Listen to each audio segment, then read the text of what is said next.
Speaking of Republican morons, Representative Louis Gohmert says violence is the only recourse after election lawsuit dismissal. This is a multiple-term congressman. After a federal judge dismissed his lawsuit Friday seeking to empower Vice President Mike Pence to overturn the election, Representative Louis Gohmert suggested the ruling means street violence is the only option for Trump supporters who believe the president's baseless voter fraud claims.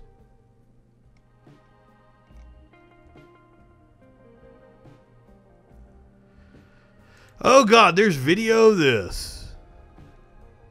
A last-minute call on a lawsuit against Vice President Mike Pence.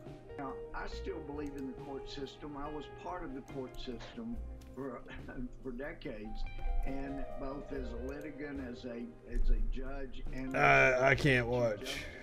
So I believe in it. But I also can tell you that back when I was I can't watch any more of Louis Gohmert. Wednesday's going to be interesting. And I don't like, this is the first time this has ever happened. I don't know what the congressional proceedings are going to look like. Apparently there's like 2 hours of debate. It takes both houses, as I understand it, in order for anything to happen. So it's a certainty that the House is going to vote it down, the challenge to the results. Therefore, at the end of the day, the election will be certified. That's one of the reasons why Mitch McConnell has fought so hard to not let them challenge it. Because you're going to have to go on the record either for democracy or for Donald Trump. And as a Republican, that's a vote he doesn't want to take.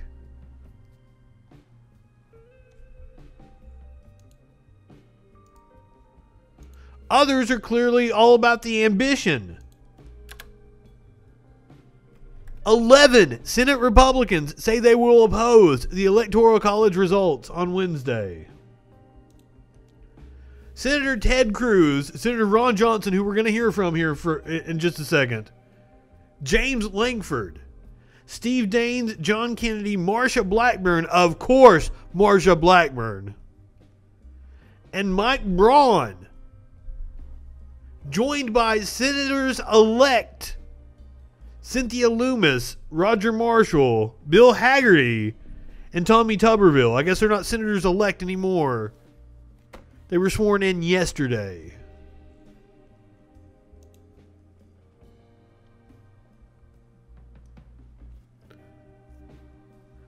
They want Congress to immediately appoint an electoral commission with full investigatory and fact-finding authority to conduct an emergency 10-day audit of the election returns in disputed states. Once completed, individual states would evaluate the commission's findings and could convene a special legislative session to certify a change in their vote if needed.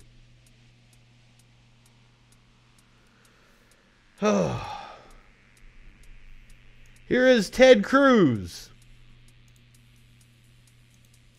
outlining the senator's plans and how he believes it's going to work come Wednesday. The integrity. Look, we're at an extraordinary time in our country's history. We went into this election with the country deeply divided, deeply polarized, and we've seen in the last 2 months unprecedented allegations of voter fraud. And that's produced a deep, deep distrust of our democratic process across the country. I think we in Congress have an obligation to do something about that. We have an obligation to protect the integrity of the democratic system. And so this past week, you are the assault on the integrity of the democratic system. Ultimately of 11 senators that we put out yesterday that we will together object to certification in order to force the appointment of an emergency electoral commission to perform an emergency audit of the election results to assess these claims of frauds. I think we can do that. We can do it promptly. We can do it in 10 days before the inauguration. But I think we have an obligation to the voters and we have an obligation to the Constitution to ensure that this election was lawful. He doesn't give a shit about lawfulness. With Cruz, it's all about grandstanding. That is 100% political opportunist. Now, Ron Johnson was on with Chuck Todd on NBC. It didn't go too well for Ron Johnson, it seems. For you. Because what you're alleging is essentially you and your colleagues have created this controversy. I don't know what happened with him growing that beard. In some ways, as you kind after of the 2016 primary. Which is, you made an allegation that there was widespread fraud. You have failed to offer specific evidence of that. This is Senator Ron Johnson. But you're demanding an investigation on the grounds that there are allegations of widespread fraud. So essentially, you're the arsonist here.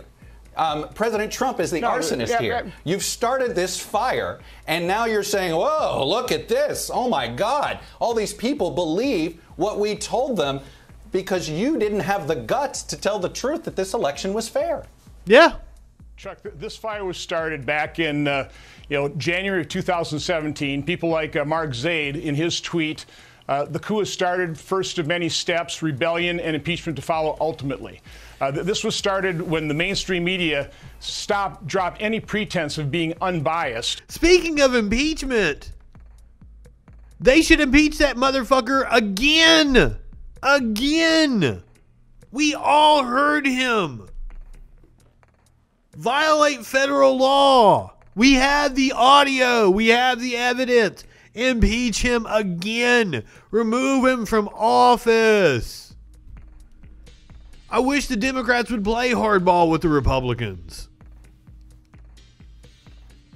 And can you imagine if a Democratic administration was doing this shit? If Barack Obama had done any of this kind of shit? If there was tape of Barack Obama trying to pressure a Secretary of State to overturn the election results? Can you imagine how we would hear from the fucking right-wingers non-stop?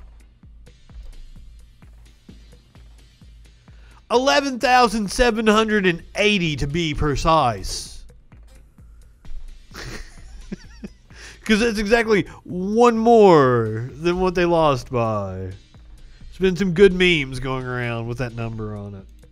And actually chose sides during this election. This fire was started when you completely ignored, for example, our investigation of Hunter Biden. Look. We didn't start the fire. It was always burning since the world's been... No, I'm sorry.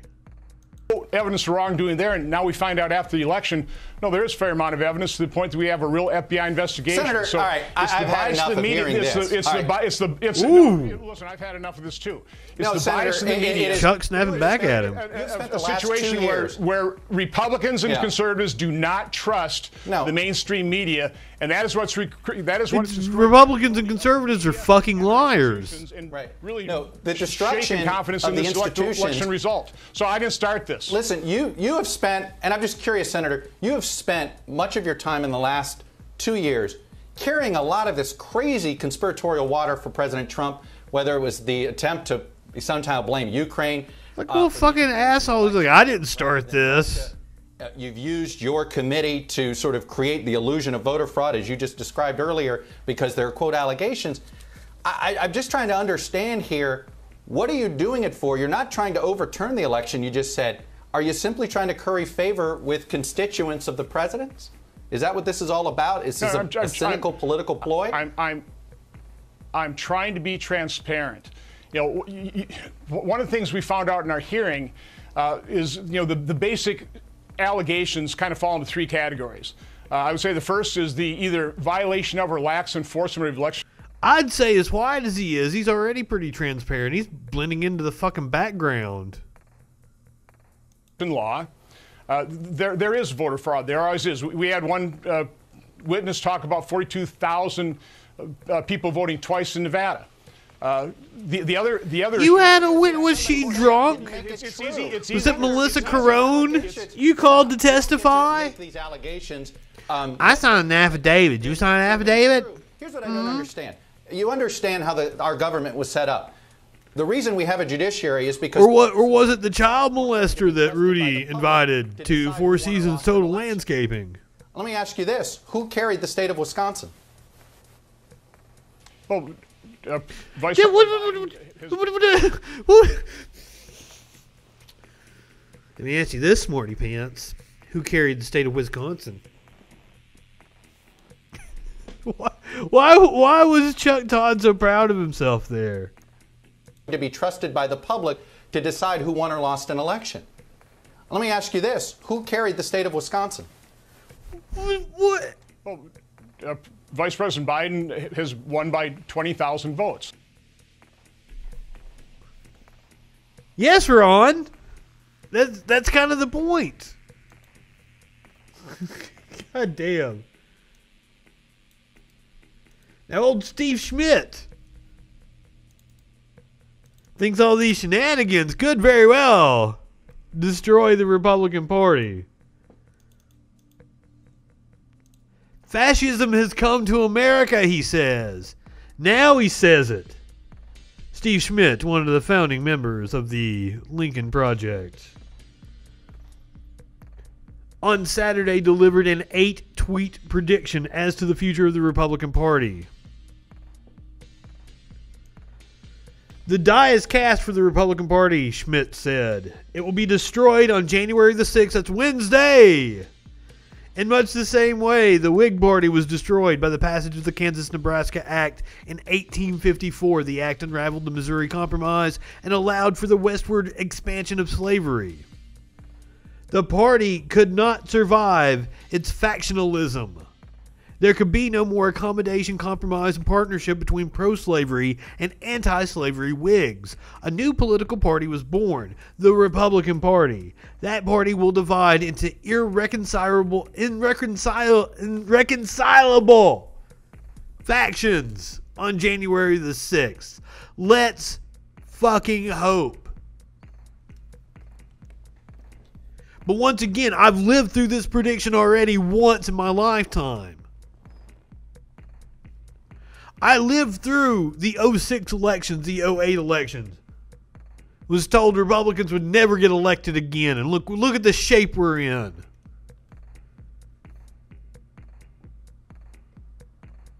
The autocratic side will roll over the pro-democracy remnant of the GOP.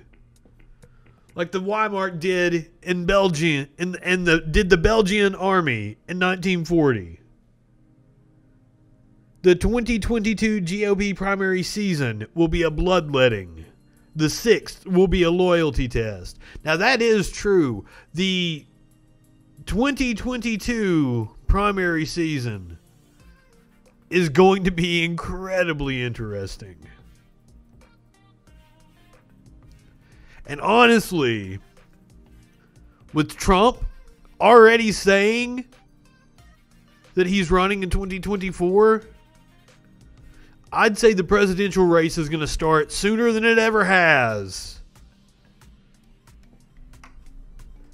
It'll start even sooner than before the 2022 midterm elections. Does anybody doubt the outcome of the Ivanka Trump versus Marco Rubio primary in Florida? Now that is an interesting question. Chat, what do you think about the Trump kids? Do you think they're going to be able to win? Laura Trump eyeing a seat in North Carolina in 2022. I believe that's Eric's wife. Don Jr. seems like he has political aspirations. Ivanka, I could certainly see running for office. She's obviously the most likable of the kids. Possibly the smartest, but hey, that's a low fucking bar. The Conservative Party in America is dead. It may continue to bear the name Republican, but it will be no such thing. Fascism has, indeed, come to America, and as once was predicted, it is wrapped in the flag and carrying a cross. Well, thank you, Steve Schmidt. About 15 years too late realizing this, aren't you?